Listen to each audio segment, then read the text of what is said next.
Bienvenidos a este nuevo episodio del Espacio Digital de Frente con Óscar Ortiz.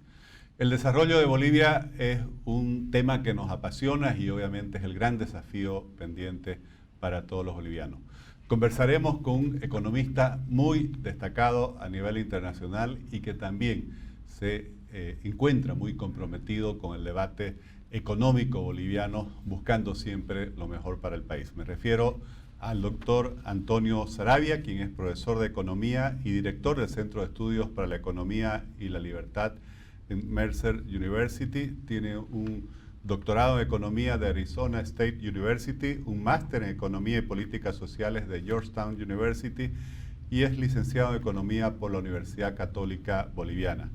Ha publicado numerosos artículos en revistas académicas de alto prestigio y es un orador frecuente en universidades de conferencias académicas y de negocios en todo el mundo, comentarista recurrente en importantes medios de comunicación como CNN, Fox News, NPR, Univision, CBC y también columnista de los principales periódicos bolivianos. Muchas gracias, estimado Antonio, por aceptar esta invitación. Bueno, muchísimas gracias, Óscar, a ti por la invitación. Estoy contento, he visto mucho de tus entrevistas, así que es un honor finalmente estar acá. Bueno, primero quisiéramos conocerte un poco más porque siempre es un orgullo recibir a bolivianos que se destacan en el exterior. En tu caso, después de haber estudiado Economía en la Universidad Católica, has desarrollado una amplia carrera académica en los Estados Unidos. Sí, mira, yo estudié Economía en la Católica. Hay un poco de pedigrí, digamos, si lo quieres llamar así, en mi familia. Mi tío Flavio Machicado Saravia, que fue ministro de Economía, su hermano Charlie Machicado era el director de la carrera de Economía en ese entonces, en la Católica. Sus hijos, mis primos, estudiábamos todos Economía, digamos que había esa cierta afinidad con la familia. Y bueno, estudié ahí, yo creo que en una de las mejores épocas de la Católica. Bueno, toda época tiene sus buenas cosas, pero a mí me parece que esa época fue realmente buena. Profesores como Juan Antonio Morales, Armando Méndez, que estaba en el Banco Central, Luis Carlos Gemio, que era director del INE, Carlos Otálora, es decir, había un grupo, una camada muy buena de profesores, así que estudié Economía ahí en los 90. Y bueno, después me fui a hacer a Chile una maestría, donde también coincidí con profesores extraordinarios en Chile, que tú me imagino que conoces muy bien, Raimundo Soto, Felipe Morandé, etcétera, etcétera. Y bueno, ahí empezó, yo creo, un poco mi afinidad con las ideas liberales. Empecé a hacer esto que se llama economía institucional, entender las reglas de juego dentro de una sociedad, y eso te lleva inevitablemente al mundo liberal, porque las reglas de juego que generan buenos resultados son las que dan libertad a los individuos. Entonces ahí empezó mi romance, vamos a decir, con la economía liberal. Inmediatamente terminando me fui a hacer el doctorado a Arizona State University, que tiene un programa magnífico, un programa muy exigente, muy competitivo, una universidad que tiene premios Nobel como profesores.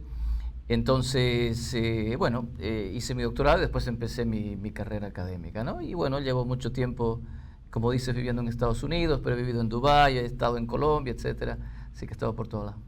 Bueno, algo que me llama mucho la atención es que, y me parece muy loable además, teniendo una carrera tan destacada en el exterior, viviendo hace tantos años fuera de Bolivia, participas mucho en el debate económico boliviano, escribiendo, dando entrevistas. Sí. ¿Qué es lo que te motiva a ser protagonista de ese debate económico? Y también, ¿qué opinas del nivel del debate económico en Bolivia?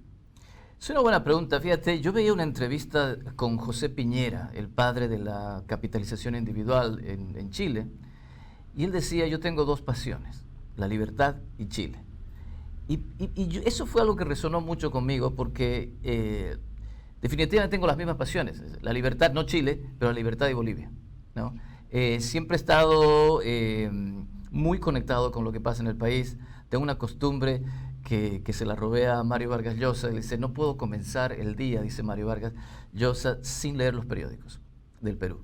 Y eso me pasa a mí. Yo leo los periódicos de Bolivia todos los días y por lo tanto estaba muy conectado con el mundo económico, político, de políticas públicas en Bolivia.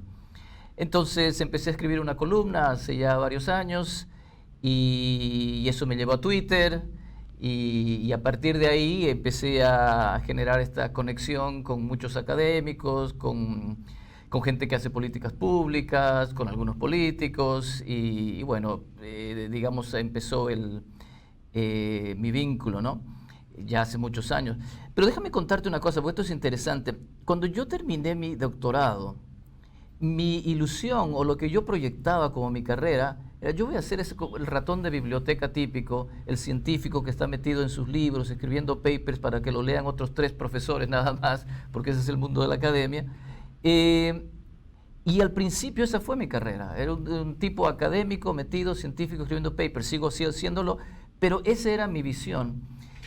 Hace unos 10 años atrás me pasó algo muy importante, que fue que tuve la oportunidad de hacer consultoría para la famosa Deloitte & Touche, la famosa consultora. Y me metí por primera vez fuera del mundo académico al mundo privado.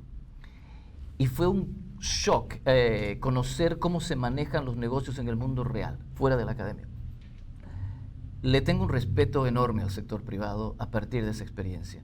Gente que se juega el pellejo, que invierte, que se levanta en la mañana y dice: ¿cómo puedo hacer para generar plata?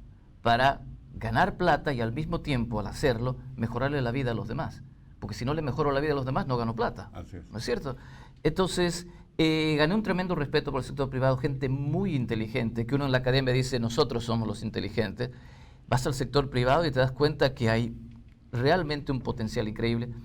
Entonces, a partir de esa experiencia, esos 10 años, mi carrera cambió un poco, y fuera de ser el académico, encerrado en sus libros, etcétera, me empezó a gustar esta idea de comunicar ideas, que me parece importante. Entonces ahí salté a dirigir este centro que ahora dirijo, el Centro de Estudios para la Economía y la Libertad, y mi labor ahí es no solo académica, sino de comunicación. Hablo mucho, estoy en mucho contacto con empresarios, porque tengo que convencerlos que nos den plata para el centro, ¿no? Nuestros donantes. Estoy mucho hablando con la prensa, porque nuestro centro es mediático, tenemos que llegar afuera, tenemos que llegar a la gente. Y entonces a partir de ahí también lo de Bolivia fue muy natural, haciendo este tipo de cosas. Pero digamos que mi carrera se ha movido un poco del ámbito completamente académico hacia un ámbito de comunicar ideas. Bueno, hablábamos recientemente en este espacio digital con Silvia Mercado, quien tiene un doctorado en Historia del Pensamiento, y justamente hablábamos del poder de las ideas.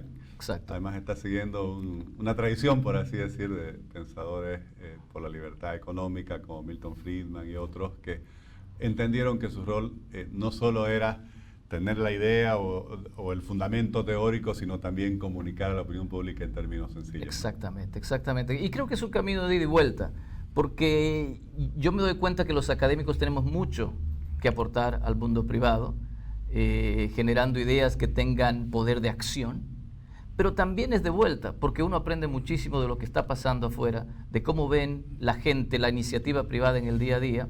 Y eso es una retroalimentación que a mí me parece importantísima.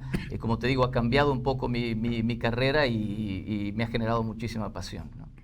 Bueno, y hablando del debate económico boliviano, ¿cuál es tu diagnóstico sobre el estado actual de la economía boliviana? Bueno, la economía boliviana tiene muchos problemas.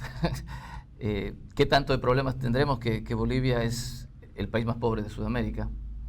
En Latinoamérica, de hecho, estamos solamente por encima, en términos de PIB per cápita, de Nicaragua, Honduras y Haití, bueno, y Cuba. Pero Paraguay, por ejemplo, que era un país con el que más o menos batallábamos ahí, nos ha dejado ya lejos. En términos de PIB per cápita, ellos están arriba de $5.000, nosotros estamos en los $3.000. Entonces, tiene muchísimos problemas. Yo te diría, para hacerlo fácil y que la gente nos pueda seguir, dividamos estos dos problemas en dos espacios, en dos baldes, ¿no? El primero, que serían los problemas urgentes, los problemas de corto plazo, salvar las papas ahora.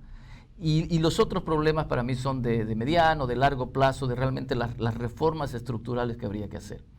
En el corto plazo, a mí lo que me preocupa esencialmente son dos cosas. La primera es que definitivamente nuestro rumbo petrolero, gasífero, el país gasífero que nos dio de comer por tanto tiempo, definitivamente se ha acabado. Es decir, la renta petrolera definitivamente ha llegado a su límite más bajo. Para darte una idea, las exportaciones netas de hidrocarburos, es decir, exportaciones menos importaciones, han llegado a ser menos de $1.000 millones al momento. Para el 2025, que está a la vuelta de la esquina, vamos a importar más hidrocarburos de los que vamos a exportar. Entonces, esta idea del país gasífero definitivamente terminó. Y mi problema, el problema urgente que tenemos, es que no hay plan B.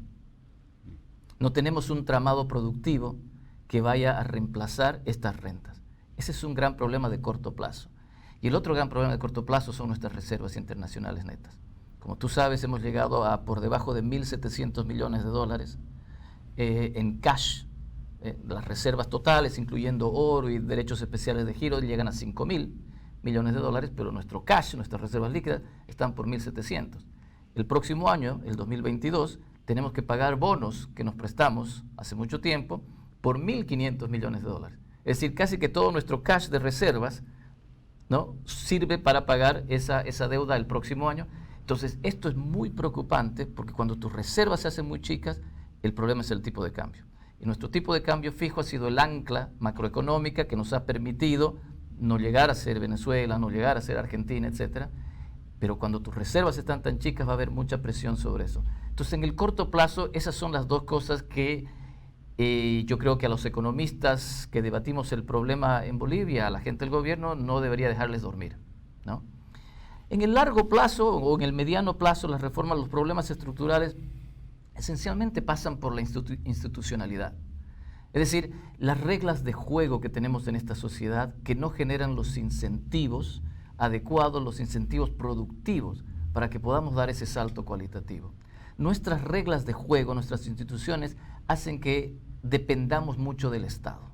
El Estado es tremendamente grande y no solamente en tamaño de dólares, en tamaño monetario, sino que es grande en su influencia en la economía, en lo que nos deja hacer y cómo podemos hacerlo. Al sector privado, el Estado tan grande lo arrincona, lo empuja hacia el sector informal. Como tú sabes, tenemos nuestra economía 70% informal. ¿Por qué? Porque el Estado nos empuja con sus regulaciones, con sus controles, con su burocracia, a movernos al sector informal. Entonces, esta estructura de incentivos no le permite al país desarrollar un tramado productivo que pueda reemplazar la renta petrolera y que nos pueda generar una visión de largo plazo. Entonces, ese para mí es el gran problema fundamental, que bueno, te tira otra pregunta, que es, bueno, ¿y cómo cambiamos eso? ¿Cómo cambiamos esta idea no estatista? ¿Cómo nos movemos, damos el salto cualitativo? Y ahí hay mucho cultural, es decir, de cambiar las ideas. Y fíjate, yo culpo mucho a nuestras élites, porque nuestras élites yo creo que no se han jugado por cambiar esta mentalidad o generar un proceso cultural que sostenga una idea, vamos a llamarla liberal, promercado, en el largo plazo. Cuando tus élites generan ese cambio de pensamiento, cuando están metidas por detrás, ¿no?, impulsando estas ideas, las cosas pueden ir mejor. Tú conoces muy bien, por ejemplo, la Universidad Francisco Marroquín en Guatemala.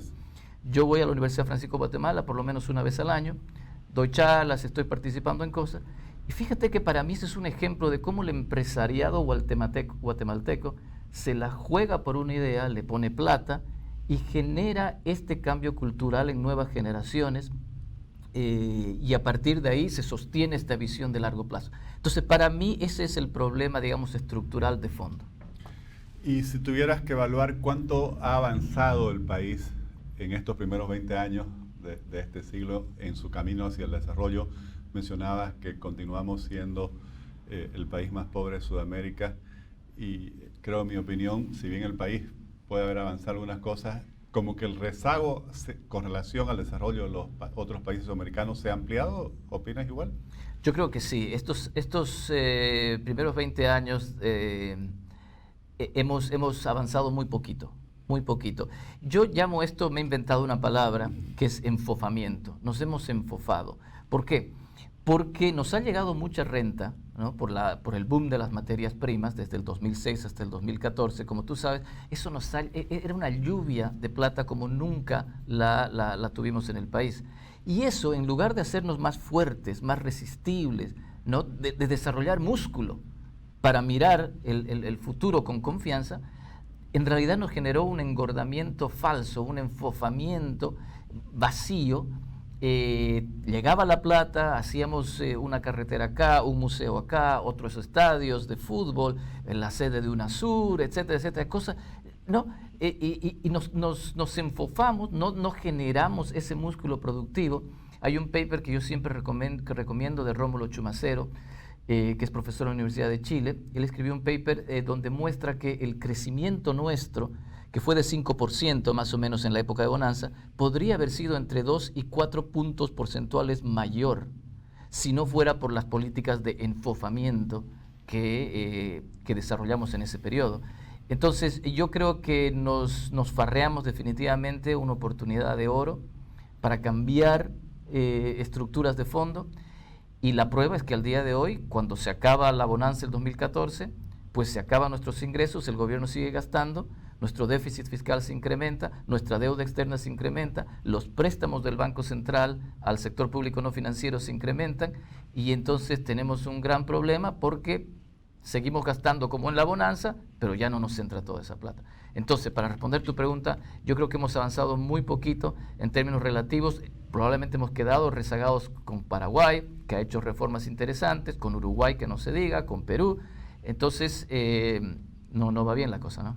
Claro, Paraguay exporta en alimentos más que Bolivia, sumando hidrocarburos, minerales. Imagínate, y manufactura, ¿no? Diriges un centro de estudios para la economía y la libertad. ¿Esta tu apreciación sobre nuestro rezago en materia de desarrollo con relación incluso a los países sudamericanos? ¿Qué relación tiene con un fenómeno que se da en Bolivia, y es el hecho de que por un lado se hace política alrededor de la acusación de los males del neoliberalismo, del liberalismo, pero objetivamente desde fines de los años 30, o sea, hace más de 80 años, este país está marcado por un estatismo muy profundo? Terriblemente, ¿no? Y yo diría desde la revolución del 52, incluso, si tú vas pues, un poco hacia atrás, ¿no? Hemos crecido, hemos generado, hemos desarrollado un país en el que la idea es que el Estado, el gobierno, es el que es la punta de lanza, es el que mueve las líneas maestras del desarrollo, es el que nos dice qué es lo que tenemos que hacer y qué es lo que no tenemos que hacer. Si tú revisas los planes de gobierno en la última elección, ¿no? Los diferentes partidos presentaban sus ideas y uno veía, bueno, tienes esta idea, vamos a hacer litio, por ejemplo, entonces el gobierno se tiene que meter a hacer litio porque ese es el futuro. Otros te decían, no, vamos a hacer software en Cochabamba porque parece que a la gente le gusta hacer eso, entonces vamos a meterle ahí. Otros decían, tenemos que ser el vínculo entre el oeste y el este en Sudamérica, el tren bioceánico, a eso tenemos que apuntar, vamos a hacer economía verde. Otra vez, es decir, el gobierno, los planes de desarrollo son siempre que el gobierno nos dice qué es lo que tenemos que hacer, cuál es el nuevo plan, cuál es la nueva gallinita de los huevos de oro, ¿no? Entonces, ahí yo creo que ahí tenemos el gran pecado nuestro. Un plan de gobierno, para mí, una administración responsable tendría que decir, señores, yo no sé lo que vamos a hacer. Yo no sé si el litio es el futuro, yo no sé si software o el tren bioceánico, yo no sé, porque yo soy un político. Usted, el que está ahí en el día a día, usted, el que se juega el pellejo con su plata, el que se levanta en la mañana a decir cómo gano plata, cómo le pago a mis empleados, usted es el que sabe por dónde va la cosa, por dónde va el negocio. Lo que yo tengo que hacer es darle la seguridad y la confianza de que si usted trabaja, si usted produce, yo no le voy a quitar su plata en impuestos excesivos, no lo voy a regular, no le voy a decir dónde vender. Si usted quiere exportar su producción, pues expórtela. Si la quiere vender internamente, véndala internamente. Entonces, para mí los planes de desarrollo, en lugar de decirnos cuál es la nueva gallina de los huevos de oro, qué es lo que tenemos que hacer, es proveernos de esa seguridad jurídica, de esa confianza, de bajar nuestras regulaciones. Contratar en el país es impresionante, porque tienes que pagar todos los beneficios, el salario mínimo, el doble aguinaldo. Si te va mal y tienes que despedir a gente, no los puedes despedir porque tienes que tener la justificación para el despido. Es decir, es tremendamente riesgoso hacerlo, entonces por lo tanto la gente no produce, no genera economías de escala, se mueve al sector informal. Entonces ese es nuestro gran pecado. El Estado tiene que salirse de la ecuación, proveernos la seguridad jurídica y nosotros, la gente de a pie, decidir, ¿será el litio? Pues le ponemos al litio, invertimos nuestra plata, a ver si nos va bien. ¿Será el software? ¿Será lo que sea? Pero dejarnos a nosotros esa iniciativa. Ahora, no es solo un problema boliviano. recientemente hemos visto que un país como Chile, que sí había construido instituciones, que había bajado la pobreza, creo que al 10%, un logro para la región latinoamericana, que estaba a punto de alcanzar un nivel de ingreso per cápita igual al de Portugal, con lo cual alcanzaría ya el nivel de un país desarrollado. Sí. De pronto entra en un estado de convulsión social, donde se hace hasta algo increíble, que es quemar una estación de metro. Alguien me decía, bueno, ¿cómo se quema una estación de metro? ¿Es todo concreto? Bueno, no quemaron una, quemaron 20 o 30. Y ahora votan por una coalición en la cual está el Partido Comunista, con ideas de destruir todo lo que Sí. Chile había logrado en materia de una economía que se había desarrollado. ¿Cómo explica este encantamiento, por así Sí. decirlo, latinoamericanos por todas estas Sí. ideas que otro pensador muy destacado, Moisés Naín, habla de necrofilia política, o sea, ese amor por ideas ya fracasadas una y otra Sí, vez? sí, sí. Y fíjate, yo iría más allá, no creo que sea solo un problema en Latinoamérica. En Estados Unidos, donde yo vivo, estamos viviendo mucho de esto, ¿no?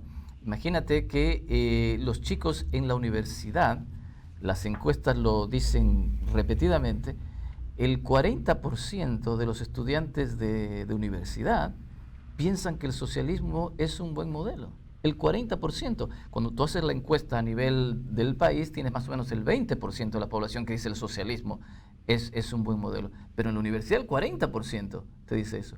El efecto de Bernie Sanders, el efecto de Alexandria Ocasio-Cortez ha sido muy fuerte también en Estados Unidos. Entonces, no es una pelea única latinoamericana, esta de no, que vienen estas ideas antiguas, fracasadas, estas ideas que han generado tanta pobreza, y la gente las sigue encontrando sexy, las sigue encontrando interesantes. Entonces es un fenómeno muy interesante, ¿no? Chile, pasa con Chile, Chile ya lleva unas 4 décadas más o menos con un modelo liberal, más o menos, pero un modelo que ha abrazado la economía de mercado. Y probablemente uno diga, bueno, tienes un ciclo tan largo de 4 o 5 décadas, desde el 73 más o menos, bueno, puede llegar, digamos, una nueva ola, etcétera, que gente que quiera una alternativa, que quiera ver otra cosa, perfecto. Pero Chile en este tiempo ha generado unas instituciones bastante sólidas. Yo veía, por ejemplo, el otro día en el periódico los candidatos a ser ministro de Hacienda en Chile. Y tú encuentras gente como Felipe Larraín, Andrea Repeto, es decir, gente que es muy racional en el manejo económico, el expresidente del Banco Central.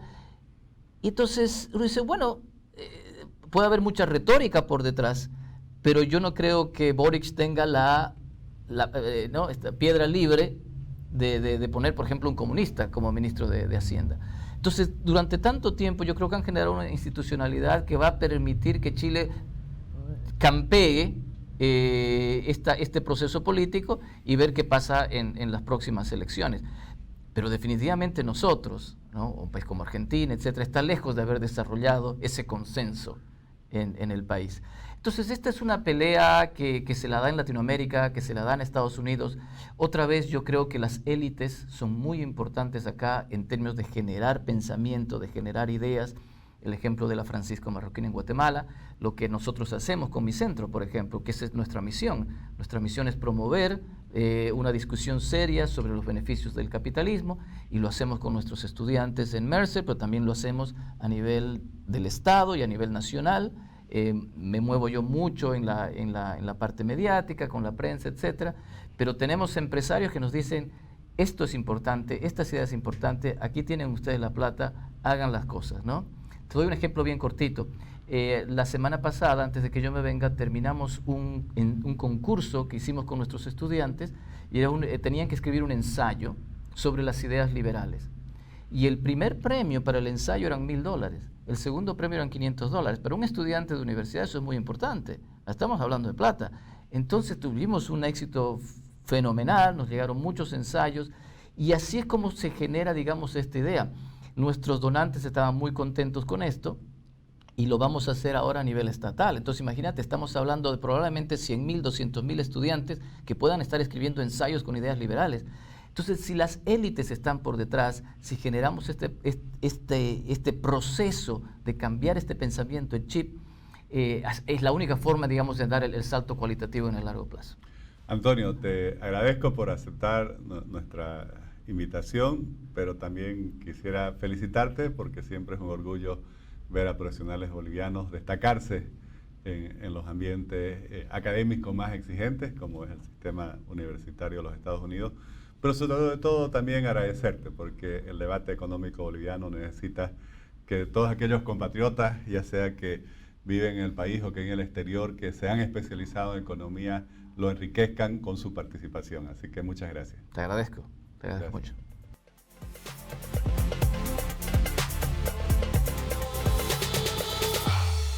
Definitivamente es una conversación muy interesante la que hemos tenido en este episodio con el profesor Antonio Saravia, un boliviano economista, doctor en economía que enseña en los Estados Unidos.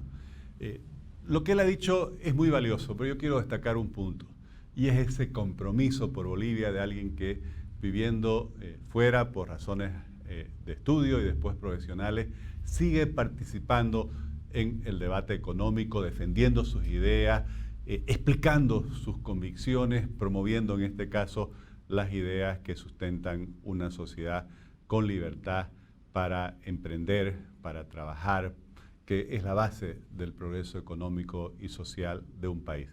Esto nuevamente nos lleva a hablar del poder de las ideas. Personas que no solo tengan convicciones muy firmes, principios sólidos, ideas claras, sino que además se esfuercen por comunicarlas, por compartir con la opinión pública sus propuestas, sus planteamientos, y esto es lo que enriquece ese debate público que tanto necesita en Bolivia elevar de nivel y discutir no solo los temas del día a día, que obviamente son los urgentes, sino también entrar en los temas fundamentales de los desafíos para nuestro desarrollo. Les agradezco por habernos acompañado en este nuevo episodio del Espacio Digital de Frente con Óscar Ortiz.